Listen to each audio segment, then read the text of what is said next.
So I'm back with the Khadas Mine 2, and if you missed that video, you probably did. Well, it is a modular mini PC that you can plug into something like this, which is a 2-in-1 setup. So we have a keyboard, a screen, and we can also plug it into this, which is the Mine Graphics 2. So these are two components that I never covered in the original videos of the Khadas Mine system.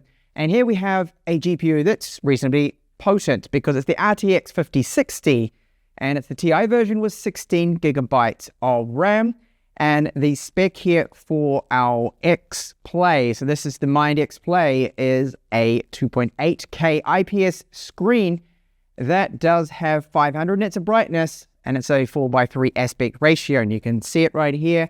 And on the back we have there the Mine 2, which is plugged into it, running the whole thing.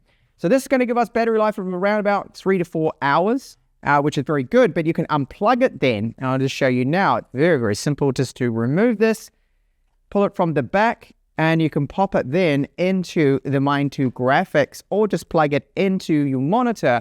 And that's the whole thing about it. Like, it's got its own little ecosystem that I'll cover in this hands-on of the Mine 2, the Mine Graphics 2, and the Mine xPlay.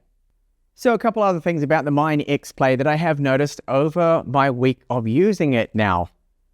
These two USB-C ports here, they're useful to have them, don't get me wrong, and this is for charging it. There's another one that does support also video in, but since the screen doesn't have touch support, using it with phones is kind of annoying, but you can at least plug in this keyboard and use the touchpad with it. Now, the kickstand, it's stable, it does work well, and you can see it goes all the way back, so that is very useful. And this display, 4:3 ratio, 2.8K, 100% sRGB, 500 nits. Very nice, but limited to using the touchpad. And you really got to treat it like a normal laptop that doesn't have a touch screen, which I find really frustrating. So many times I've gone to touch this, select the icons, or just do anything with the touch screen, forgetting that, oh, it's not actually a touch screen. So this, I feel, is a huge oversight. It really should have had it, and I would have paid a little bit extra to get this touchscreen support with the Mine xPlay. So while it pains me there's no touch support, once you are using it, you get used to the fact that you can't swipe on the screen. It's fine. It's just like a laptop then. I treat it like a laptop, or even though it could have been really like a 2-in-1 kind of device here, being a tablet, touchscreen tablet, and then your laptop with this keyboard plugged in. So just bring up a 4K demo here. We've got Wi-Fi 6E support, so not Wi-Fi 7, but you can get Wi-Fi 7 with the newer models from them at least. And these speakers that are built in, they do sound pretty good. 2 watts, and overall pleased with the way the screen does look. It is a really nice display. As you can see, hopefully this is coming through with these sample images. Caching in YouTube, really good. And for an IPS, those blacks are quite deep too. And after that week, using that keyboard has been good. And just talk a little bit about that touchpad, because you're going to be relying on it a lot, because you can't really plug in a mouse. Well, you can in the Type-C port if you happen to have an adapter or a Type-C receiver for this, or you could use a Bluetooth mouse. But using it, it's fine. And yes, it does support, as you can see, Windows gestures. They are fully working. So in case you missed my other videos, I'm taking it you probably did, I'll quickly go over what this particular system is here. So this is the Mine Graphics 2. It's an eGPU module, and you can run this with Thunderbolt without even having the Mine 2 plugged into it. But if you do, that's linked up there with PCIe. It's going to be quite a bit faster. So it is the top-end model I have now, RTX 5060 Ti with 16 gigabytes of RAM. SD card reader, full size right here. Type-C port, 3.5mm, status LED. Built-in speaker, has a very nice solid metal housing around it. Its own power supply powering the whole thing, including the Mine 2, which is plugged into the top. Fingerprint reader, volume up and down right here. And at the back, we get a very good port selection. So we've got 2 HDMIs that support 4K 120, 8K 30, Type-C port here, Type A's, and our LAN port power in, power button here just for the Mine Graphics 2, and this here is a vent at the back, so all the hot air is coming out of this. Now, fan noise has been very good with the graphics module. Up the top here, you can see there, that is the Mine 2 that plugs into it, so that just slots on. We get the 2 Type A ports, 10 gigabits per second, HDMI 2.1, and then a Thunderbolt 4, And this is Type-C USB 3.1, I believe, also 10 gigabytes, not the full 40 gigabits per second.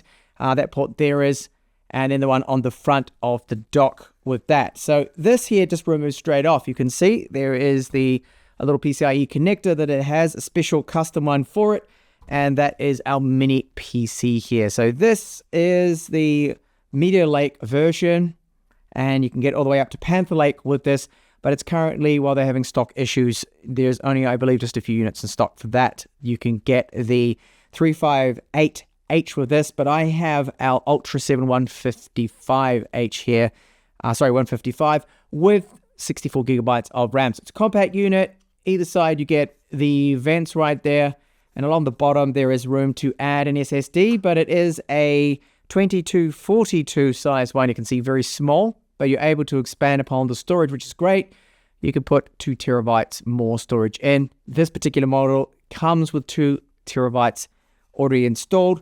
And there is an internal battery in this, so you can put it into standby as well and move it from, say, the Mind Play or the Mind Graphics, or from your office to take it back home with you without having to really lose any work or save and close and shut it down. You can just put it into sleep, which is handy.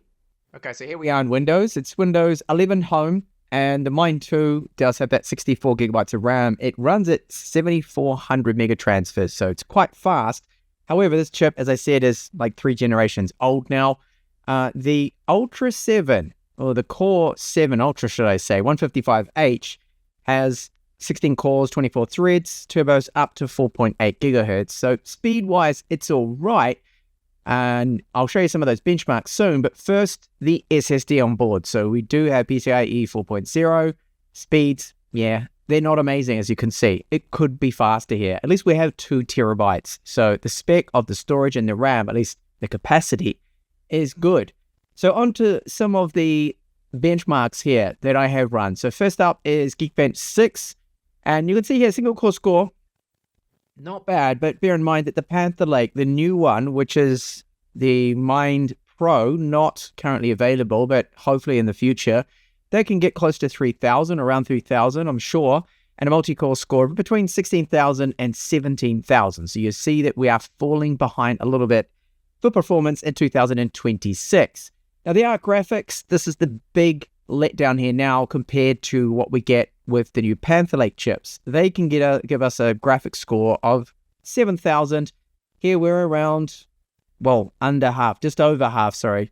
So this is quite a bit slower, around about 40% slower, 45% slower at 3,646 there. It's okay, but there is a lot faster nowadays with that. But when you do connect up the RTX, I'm used to saying GTX from way back, RTX 5060 Ti, you can see here that the scores are modest. Now, this test was done running it through the video out, Thunderbolt video out on the Mind 2 itself. Don't recommend you do this. So connect up HDMI and then look at the performance jump here. You're then going to get a graphics score, which I feel is more or less in line with what the RTX desktop version should be for the 5060 Ti with the 16 gigabytes of RAM. 15,000 then, it does go up. I did a little bit of overclocking, so using MSI Afterburner, managed to increase the scores then to over 16,000 for the graphics, giving us a total score there of over 15,000. Okay, so I do apologize for everything being small here, but at 4K, I have my scaling window set to 150% for my monitor, and it's just to show now and demonstrate editing 8K video. So this is an RTX 5060 Ti. It's got some decent power to it, especially for editing video with the CUDA cores and the 16 gigabytes of VRAM that it has.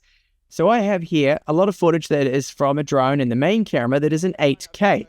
And you can see the playback is very smooth. It is really good. I am impressed with how it is performing for video editing. It's, I think, quite a demanding task for it. And I think it performs here better than gaming performance, although I'll get onto that soon. The gaming performance is still very good. But editing is 4K. Now, you may see a little bit of stutter in the playback here. It's only at a quarter because it is 8K, and the capturing card seems to be adding a little bit of slowdown there. I'm not too sure why that is, but it's smoother than what I am showing you here with it.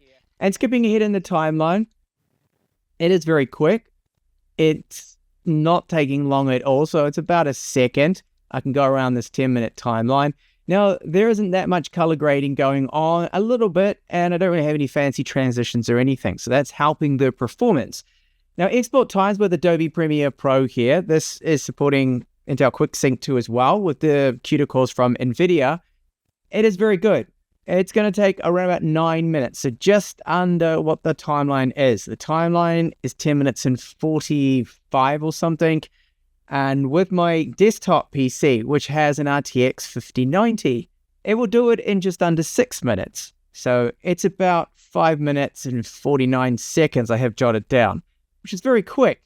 So this being around about 2 minutes, 3 minutes slower, I think is perfectly fine considering that this is an RTX 5060 Ti and not a 5090. So if you intend to do demanding tasks like video editing, this setup actually works really well and better than I thought considering I'm editing 8K video. So for 4K video, it's going to be very good. Briefly touching on gaming performance, yes, it games really well as you can expect with an RTX 5060 Ti with a 16 gigabytes of VRAM. I didn't go over normally the 8 gigabytes, but here you can see playing GTA 5. This is the enhanced edition at 4K. I managed to get 8.2 gigabytes of RAM use.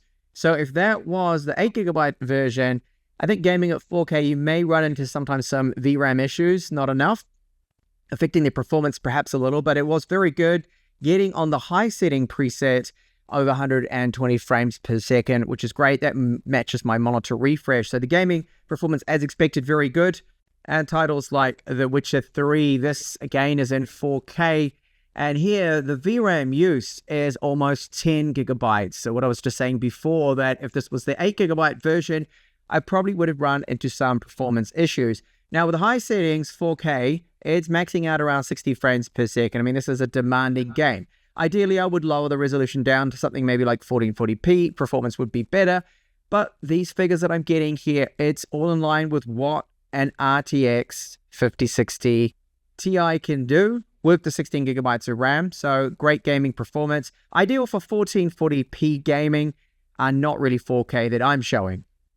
All right, so my time testing it out, there's a lot of things I like about it. I love this concept, the idea behind it.